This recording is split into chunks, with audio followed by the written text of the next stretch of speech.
તમારા છોકરાઓને નકરા ઇંગ્લિશ પોયમો શીખવાડો એનો મને વાંધો નહીં, પણ ક્યારેક ક્યારેક મારા મા બાપ તમે બધાય તમારા છોકરાને ગીતાના શ્લોક પણ શીખવાડજો. જીવનું કલ્યાણ જો તમે એનું ઈચ્છતા હો, તમે તો નહીતર આ લોકનું સેટિંગ ગમે એટલું કરશો તો એક દી વિખાવાનું જ. અહીંયા સેટિંગ કોઈનું અખંડ રહ્યું જ નથી. આ તો પરિવર્તનશીલ જગત છે. તમે આત્માનું કલ્યાણ થાય, મા બાપે એવો પ્રયાસ કરવો જોઈએ. ક્યારેક એને થોડાક ગીતાના શ્લોક બી શીખવાડવા જોઈએ. આજે આપણે બધા છે ને આમ ઘેટાશાહી પદ્ધતિથી નકરા પાશ્ચાત્ય સંસ્કૃતિ તરફ દોટ મૂકીએ છીએ, નકરું એનું જ અનુકરણ કરીએ છીએ. એ જેમ કરે એમ તમારે જોવું જોઈએ. સંસ્કૃતિ તો પૂર્વની હારી છે, પશ્ચિમની નહીં. સૂર્યોદય પૂર્વમાં થાય, પશ્ચિમમાં તો આથમી જાય. પશ્ચિમમાં તો આથમી જાય. બહેનો હોય તો બી તમારો આ મને રાજસ્થાની લોકો ગમે, એનો ટ્રેડિશનલ ડ્રેસ ને એની જે સંસ્કૃતિ જાળવવાની, એમાંથી આઘા પાછા ન જાય. હા, તમે પેન્ટ શર્ટ પહેરવાનો વાંધો નહીં, પણ વરહમાં 2 વાર સોયણિયું પહેરવી ક્યારેક ક્યારેક. એ ક્યારેક પાઘડી, એ જે સાફા અટાણે જો આ પાછું આવ્યું કે ન આવ્યું, સાફા કેવા સારા લાગે છે. પેલા આપણા બાપ દાદાઓ બધા ફાળિયા બાંધતા હતા ને. હાવ મૂળ ભૂલી ન જાવ. એ તો ઠીક છે, ડ્રેસ છે એની કંઈ એમાં બહુ મારે લાંબુ નહીં કેવું, પણ અમુક પછી તો અમુક કેવું છે કે હાવ ગાંડ પણ હોય છે. આપણને એમ લાગે કે આને કંઈ આમ ભાન જ નહીં હોય. આમ એકદમ આમ તમે આમ જુઓ ને તો ગાંડ પણ માણામાં આવી જતું હોય છે. આ તમે આમ જો આ કંઈ સારું લાગે, પણ માણા એવા એમ તમારે. અને કપડાઓનું જુઓ તો પેલા એટલા લાંબા રાખતા હતા પગેથી મોળિયું, પછી ટૂંકા મીડિયા કરવા. હવે મોજા ટૂંકા પહેરવાનો પસંદ ફેશન આવી. આમાં મૂળ કપડાં બારો આવડો જીવ જઈ જ નથી શકતો. કપડામાંથી બારો ઘરેણામાં, કપડામાં, એમાંથી બારો નીકળે તો આ ચામડામાં, મોઢામાં, શરીરમાં, આત્મા સુધી એની દ્રષ્ટિ પહોંચતી જ નથી. અને ગીતા એ પહેલી વાત કરે કે તું વિચાર કર, તું આત્મા છો. જો આ શરીર નાશવંત છે ને, એ કોઈ દી કોઈનું રહ્યું નથી ને રહેવાનું પણ નથી. અને આત્મા કોઈ દી મરતો નથી. આનું બી હું કહું, હાથમાં છે ને ત્યાં સુધી સારા કામ કરી લેવા. આ બી કેટલા દિવસ આપણા હાથમાં રહી કંઈ નક્કી નહીં. હાથમાં છે આપણા, જ્યાં સુધી હાજુ ન રહું ત્યાં સુધી કામ કરી લેવા. અટાણે આમ રહે ને, સારા કામ થયા હોય ને તો આપણને ભરોસો રહે. એક 2 ચીજ કરી રાખવી માણાએ, આ માણાઓના દેહમાં. એક તો નિર્વાસનિક થઈ જવું, હાવ ક્યાંય મૂળિયું ચોટેલું આ લોકમાં ન રાખવું. આ દુનિયા જ આખી નાશવંત છે. અહીંયા આપણે કોઈ દી રહેવાના નહીં, તો પછી નકામાં મૂળિયા શું મૂકવા. અહીંયા છે ને આમ જળ કમળવત રહેતા શીખવું. અહીંયા કોઈ આપણું છે નહીં, કોઈ આપણું રહેવાનું નહીં. એકલા આવ્યા ને એકલા જવાના, ખાલી હાથે આવ્યા ને ખાલી હાથે. આ કર્તવ્ય હવના નિભાવવા, એની હું ના નહીં કહેતો. ધંધોય કરવો પડે, વ્યવહારે કરવો પડે, લગ્નમાંય જવું પડે, મરણમાંય જવું પડે, ને ક્યાંક ખોટું રોવું પડે, ક્યાંક હસવું પડે, બધું વ્યવહારે કરવું. પણ એક વાત યાદ રાખવી કે હું આત્મા છું. હું એકલો આ દુનિયામાં આવ્યો છું, એકલો જવાનો છું. ખાલી હાથે આવ્યો છું, ખાલી હાથે જવાનો છું. મારું પરમાત્મા સિવાય બીજું કોઈ.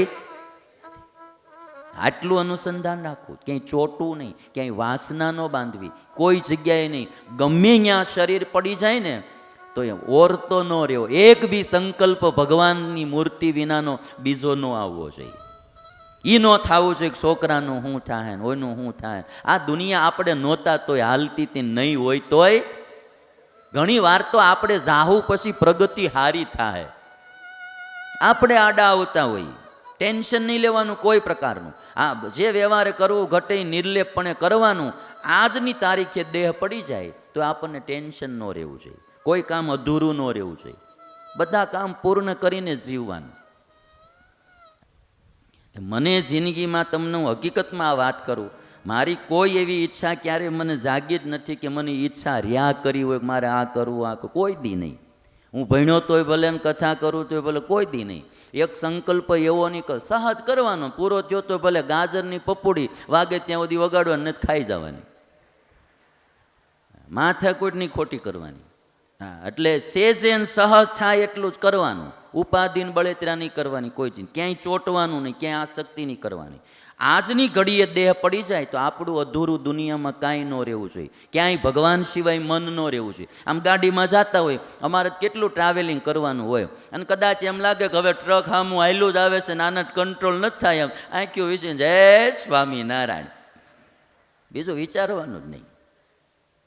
ક્યાંક આપણે બહાર ગયા હોય, ક્યાંક સમુદ્રમાં જતા હોય, નદીમાં જતા હોય ને એમ નાવ મળે આલોક ડોલોક થવા, હું થાય એમ વાત બે જવાનું, હું આત્મા ને મારા પરમાત્મા, જય સ્વામિનારાયણ.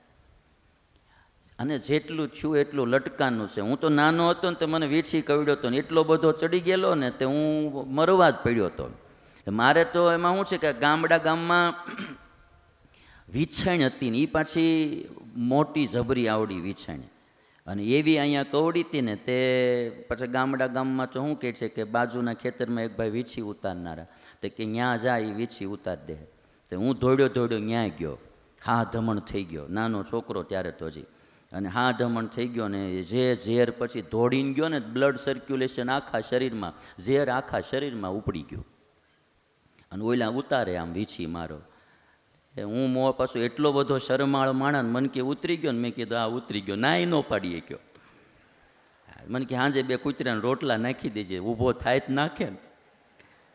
ગાડા હેઠે આવીને હૂતો પછી અડધી કલાક થઈ ત્યાં તો મોઢામાં ફીણ મીડ્યા નીકળવાનું, આંખે દેખાતું બંધ થઈ ગયું, સંભળાતું બંધ થઈ ગયું, હાલવા ચાલવાનું બધું બંધ, ઝેર પૂરેપૂરું ચડી જ ગયેલું ટૂંકમાં. પછી એ દવાખાને લઈ ગયા, કોઈ પ્રાઇવેટવાળા હાથમાં ન પકડે. પછી સરકારી હોસ્પિટલમાં ગયા, સરકારી હોસ્પિટલના ડૉક્ટરે બધા પાસે સાઇન બાઇન કરાવી લીધી કે આ કેસ ફેલ થઈ ગયેલો છે, અમે ટ્રાય કરીએ બચે તો બચે એ કે. એટલે પછી એક બાટલો એ લાવ્યા કે જો આ બાટલો 36 કલાક હાલશે, 36 કલાકમાં જો આ પહેલાં તો આ ચડી જાય બાટલો તો આ રહે, નહીંતર નહીં રહે. તો એ વળી બાજુ આ તમારે બધાને મહાભારત મારી પાસે સાંભળવાનું હશે ને તે ચડ્યો બાટલો પાછો. 36 કલાક બાટલો આવેલો, એક જ બાટલો. હા, એ 36 કલાક પછી મારી આંખ ઉઘડી. એટલે મારે તો હું એ બધો પ્રસંગ યાદ કરું મને એટલી જ ખબર પડે આપણે તો આ લટકાની જિંદગી છે.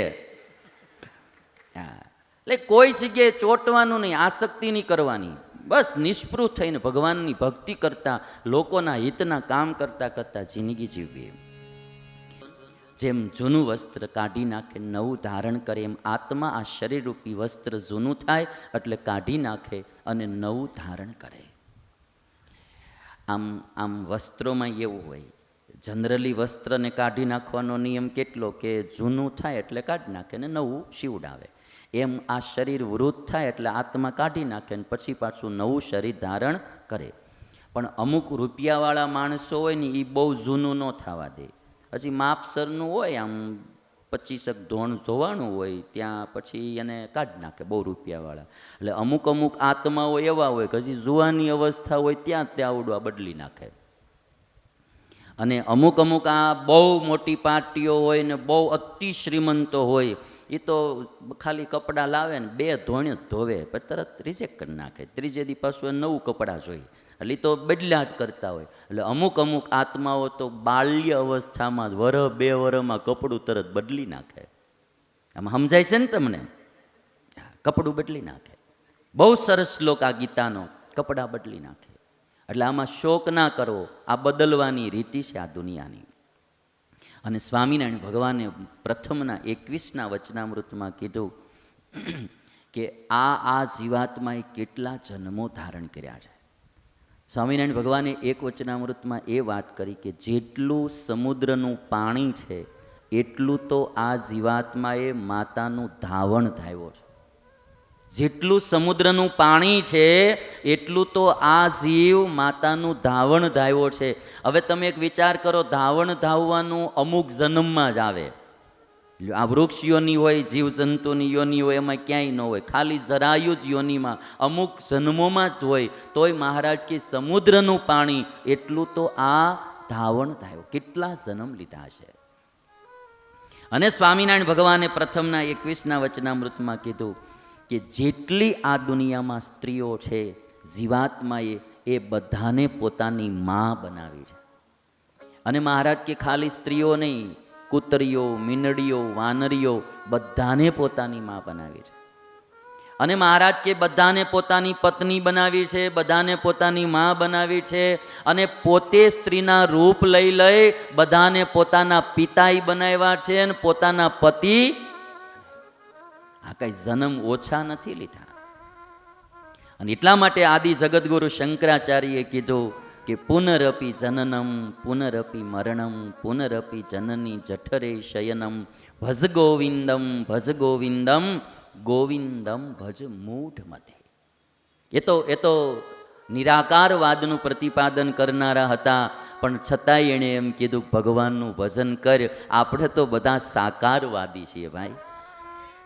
ભગવાનનું ભજન કરવું. ભજ ગોવિંદમ ભજ ગોવિંદમ.